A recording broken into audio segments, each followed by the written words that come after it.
Hi hello అందరికి నమస్తే. టాపిక్లోకి వెళ్ళడానికి ముందు నాదో రిక్వెస్ట్, వీడియో ఎండింగ్ వరకు చూడండి, మీ అభిప్రాయాన్ని కామెంట్ రూపంలో పెట్టండి, వేరే వాళ్ళకు మీకు తెలిసిన వాళ్ళకు షేర్ చేయండి. టాపిక్ ఏంటంటే, ఇప్పుడు ఏపీలో జరిగినటువంటి 3 ఎమ్మెల్సీ ఎన్నికలకు సంబంధించి, ఇక్కడ ప్రధానంగా టీచర్స్ ఎమ్మెల్సీ సంబంధించి మనం మాట్లాడుకుంటే, ఎందుకంటే అక్కడ కూటమి ఓడిపోయింది కాబట్టి, ఈ 9 నెలల కాలంలో తొలి దెబ్బ అని చెప్పి దాని గురించి చర్చ జరుగుతుంది కాబట్టి, సో ఆ ఓటమికి సంబంధించి కూటమి పార్టీలు మాట్లాడేటువంటి మాటలు, ముఖ్యంగా మంత్రివర్యులు అచ్చెన్నాయుడు గారు మాట్లాడుతున్నటువంటి మాటలకు సంబంధించి పెద్ద ఎత్తున ట్రోల్ చేస్తూ ఉన్నారు. ఎందుకంటే ఆ ఓటమిని వాళ్ళు ఒప్పుకోవడం లేదు. ఆ ఓటమిని ఒప్పుకోకుండా యూట్యూబ్ ముసుగులో, పీడిఎఫ్ ముసుగులో వైసీపీ కుట్రలు చేస్తూ ఉంది, వైసీపీ మద్దతు ఇచ్చినటువంటి వాళ్ళు ఓడిపోయారు కదా అని చెప్పే విధంగా వీళ్ళు మాట్లాడుతూ ఉన్నారు. పైగా ఈ ఓడిపోయినటువంటి, అంటే కూటమి బలపరిచినటువంటి వ్యక్తి రఘువర్మ ఓడిపోయినటువంటి పరిస్థితుల్లో ఆయనకు మాకు సంబంధమే లేదు, అసలు మేము అభ్యర్థినే నిలబెట్టలేదు అనేటువంటి విధంగా వీళ్ళు మాట్లాడుతూ ఉన్నారు. మరి వీళ్ళ అభ్యర్థి రఘువర్మ వీళ్ళ అభ్యర్థి కాదా? మరి గాది శ్రీనివాసనాయుడు ఎవరు? మరి పీటీఎఫ్ ముసుగులో, యూటీఎఫ్ ముసుగులో వైసీపీ పార్టీ ఏమైనా చేసిందనే దానికి సంబంధించి మీకు వీడియోలో క్లియర్గా చెప్తాను నేను.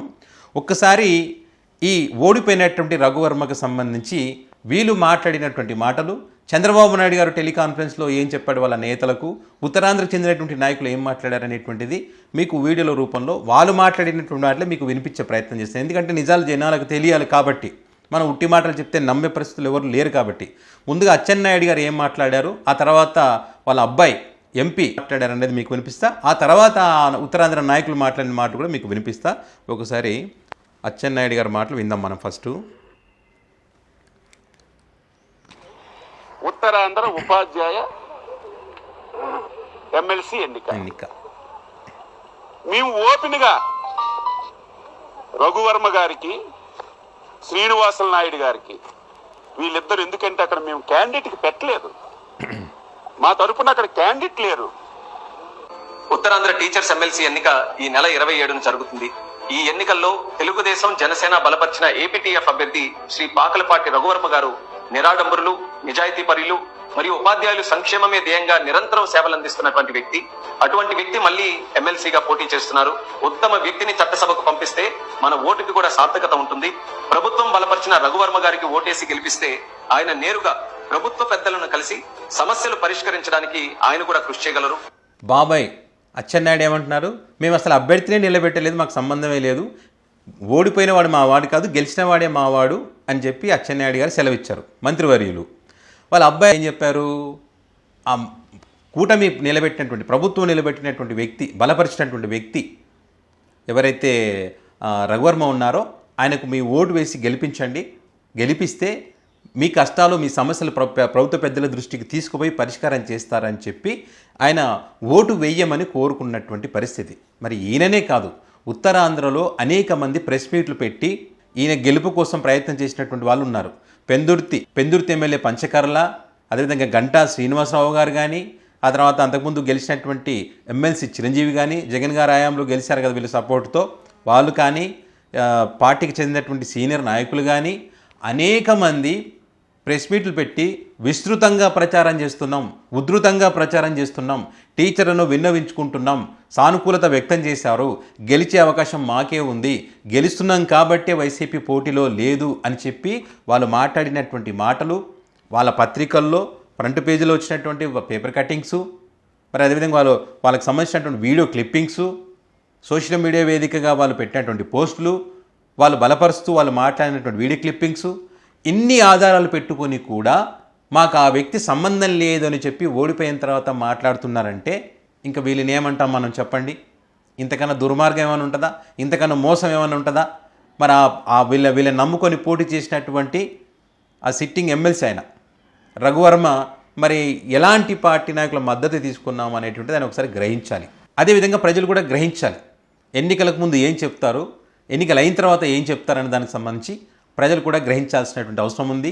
మరి వీళ్ళైతే టీచర్స్ గమనించారు కాబట్టే ఎన్నికల ముందు వాళ్ళ హామీలు నమ్మి వాళ్ళు అప్పుడు మద్దతు ఇవ్వడం, గెలిచిన తర్వాత వీళ్ళ నిట్ట నిలువున ముంచినటువంటి పరిస్థితి ఉంది కాబట్టి వీళ్ళకు బుద్ధి చెప్పే విధంగా ఈ ఫలితాలు ఉన్నాయి.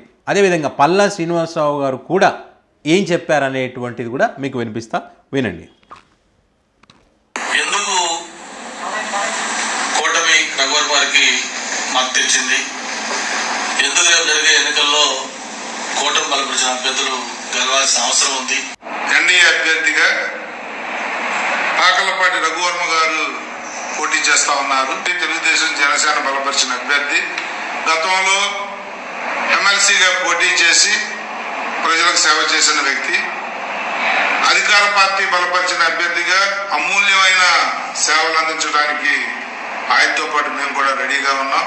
దయచేసి ఉపాధ్యాయులందరూ కూడా రఘువర్మ గారిని బలపరిచి రేపు 27వ తారీఖు జరిగే ఎలక్షన్లో ఈ అమూల్యమైన ఓటుని సీరియల్ నెంబర్ 7లో 1 అనే అంకె ద్వారా ఓటు వేసి ఆయనకి మద్దతు తెలియజేసి గెలిపించవలసిందిగా ప్రార్థన. ఇట్లు కూడా తెలుగుదేశం జనసేన బీజేపీ యంత్రాంగం అంతా కూడా కేడర్ అంతా కూడా రఘువర్మ గారి మద్దతుగా ప్రచారం ఉధృతంగా జరుగుతుంది.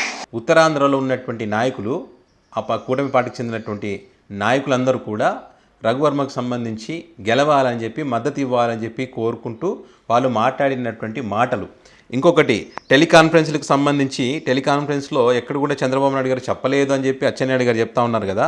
ఆ టెలికాన్ఫరెన్స్కి సంబంధించి ఒక నాయకుడు చెప్పినటువంటి మాటలు కూడా మీకు వినిపిస్తాను. ఆయన ఏం మాట్లాడారనే దానికి సంబంధించి.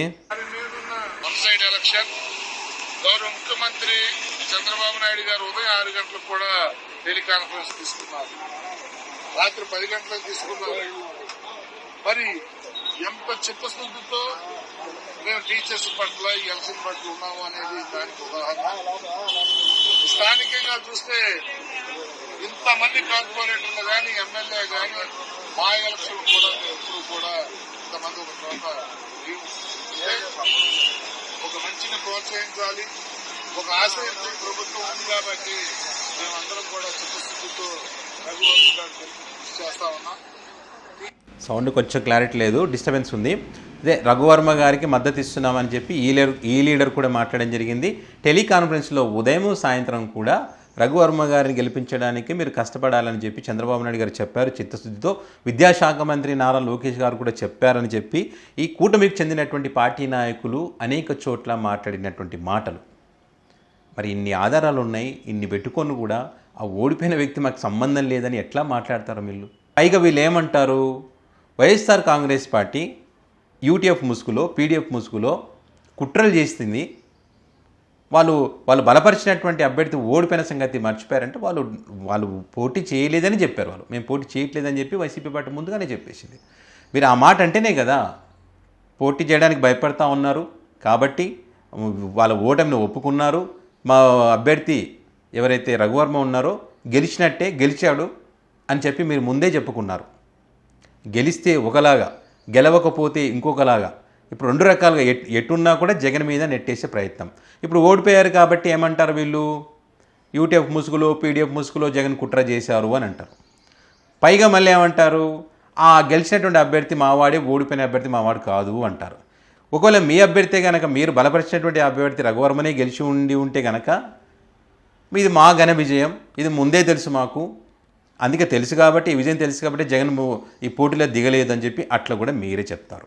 ప్రధానంగా ఇక్కడ యూట్యూబ్ గురించి కానీ పీడిఎఫ్ గురించి కానీ కొంతమంది సీనియర్ జర్నలిస్టులు, కొంతమంది పొలిటికల్ అనలిస్టులు, వాటి గురించి తెలిసినటువంటి వాళ్ళు చెప్తున్న మాటలు ఏంటంటే, ఈ ఓటమికి సంబంధించి కూటమి మంత్రివర్యులు ముఖ్యంగా మీరు ఆత్మవిమర్శ చేసుకోవాలి. మీరు సీనియారిటీ ఉన్నటువంటి వ్యక్తులు, సుదీర్ఘంగా రాజకీయాల్లో ఉన్నటువంటి వ్యక్తులు మీరు. కాబట్టి ఈ యూట్యూబ్కి కానీ పీడిఎఫ్ కానీ వీళ్ళతో జగన్ ఏదో కుట్ర చేశారని మీరు మాట్లాడడం నిజంగా హాస్యాస్పదంగా ఉంది. ఎందుకంటే ఈ యూట్యూబ్ పీడిఎఫ్ అనేటువంటిది ఉమ్మడి రాష్ట్రాలలో చరిత్ర కలిగినటువంటిది. వాళ్ళు 50 సంవత్సరాల నుంచి ఉద్యమాలు చేసినటువంటి పరిస్థితి ఉంది. అప్పటికి జగన్ కానీ జగన్ పార్టీ కానీ ఎక్కడ లేదు. సో జగన్ పార్టీ వచ్చింది ఎప్పుడు, పీడిఎఫ్ యూట్యూబ్ వచ్చి ఉన్నది ఎప్పుడు? వాళ్ళు గతంలోనే శాసనమండలి వేదికగా అక్కడ వీళ్ళ వాణిని వినిపించారు. ఉపాధ్యాయుల యొక్క కష్టాలు కానీ వీళ్ళందరూ కూడా వినిపించినటువంటి పరిస్థితి ఉంది. మెడలు వంచి, ప్రభుత్వం మెడలు వంచి వాళ్ళ సమస్యలు పరిష్కారం చేసి దీంట్లో వీళ్ళు పోరాటాలు చేసిన చరిత్ర ఉంది వాళ్ళకు. సో అది తెలుసుకోకుండా, మీ ఓటమిని ఒప్పుకోకుండా నోటికి ఎంత వస్తే అంత మాట్లాడితే ప్రజలు ఊరుకునే పరిస్థితి లేదు. కాబట్టి ప్రజలకు అన్ని నిజాలు తెలుసు. మీరు మోసం చేస్తూ ఉన్నారని, తప్పుడు హామీలు ఇస్తున్నారని చెప్పి టీచర్లకు కూడా ఇప్పుడు తెలుసు. కాబట్టి మీరు వాళ్ళు మోసపోయారని చెప్పి ఈ ఎన్నికల్లో వాళ్ళు ఓడించారనే సంగతి మీరు గుర్తుపెట్టుకోవాలి.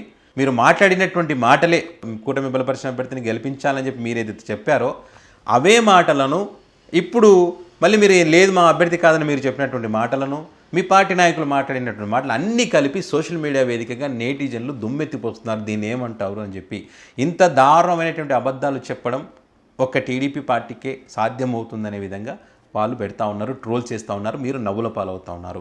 ఇప్పటికైనా ఓటమిని ఒప్పుకొని కొంతవరకైనా మీరు మీ గౌరవాన్ని కాపాడుకుంటే మంచిది. ఇక మీదటనైనా మీరు 2 ఎమ్మెల్సీ ఎన్నికలు గెలిచి ఉండొచ్చు, అది ఏ రకంగా గెలిచారు ఏంటి అనే దానికి సంబంధించి కూడా పెద్ద ఎత్తున చర్చ జరుగుతూ ఉంది. సో మీరు అధికారంలో ఉన్నారు కాబట్టి ఏమైనా చేయడానికి అవకాశం ఉంటుంది, మీకు కొంత అనుకూలంగా ఉండేటువంటి పరిస్థితి ఉంటుంది. గెలిచినటువంటి వ్యక్తి గాదే శ్రీనివాస్ నాయుడు కూడా నాకు ఈ రాజకీయ పార్టీలకి ఏం సంబంధం లేదు, నాకు ఎవరు సపోర్ట్ చేయలేదు, ఎవరు మద్దతు ఇవ్వలేదు, ఇది నేను చిత్తశుద్ధితో వీళ్ళకు ఉపాధ్యాయులకు ఉన్నటువంటి సమస్యల కోసం నేను పోరాడతానని చెప్పి నన్ను నమ్మారు కాబట్టి నన్ను గెలిపించారు అని చెప్పి కూడా ఆయన కూడా చెప్పిన పరిస్థితి చూడండి ఎట్లా ఉందో. అయినా కూడా మావాడే అని చెప్పి వీళ్ళు సంకనెత్తుకునే ప్రయత్నం చేస్తూ ఉన్నారు. చూద్దాం, మరి అధికారంలో ఉన్నారు కాబట్టి గాది శ్రీనివాస్ నాయుడు రానున్న రోజుల్లో వాళ్ళతో కలిసి పనిచేస్తారా, లేకపోతే వీళ్ళని నమ్మి ఓటేసినటువంటి వీళ్ళ కోసం నిలబడతారా, ఏం జరుగుతున్నది రాబోయే రోజుల్లో తేలుతుంది. ఏదేమైనా కూడా వీళ్ళు ఈ ఓటమిని ఒప్పుకోకుండా వైసీపీ పార్టీ మీద నెట్టేసే ప్రయత్నం, యూట్యూబ్ మూసుకొని ఆ మూసుకొని ఈ మూసుకొని చెప్పే ప్రయత్నం, ప్రజలకు నిజాలని తెలుసు కాబట్టి ఆ వీడియో క్లిప్పింగ్స్తో ఇదిగో ఆధారం మంత్రివర్య, ఇది మర్చిపోతే ఎలా, మీరు మాట్లాడినటువంటి మాటలే కదా, అప్పుడు ఒక రకంగా ఇప్పుడు ఒక రకంగా ఎలా మాట్లాడతారని సోషల్ మీడియా వేదికగా పెద్ద ఎత్తున ట్రోల్ చేస్తూ ఉన్నారు. సో దీనికి సంబంధించి మీ అభిప్రాయాన్ని కామెంట్ రూపంలో పెట్టండి.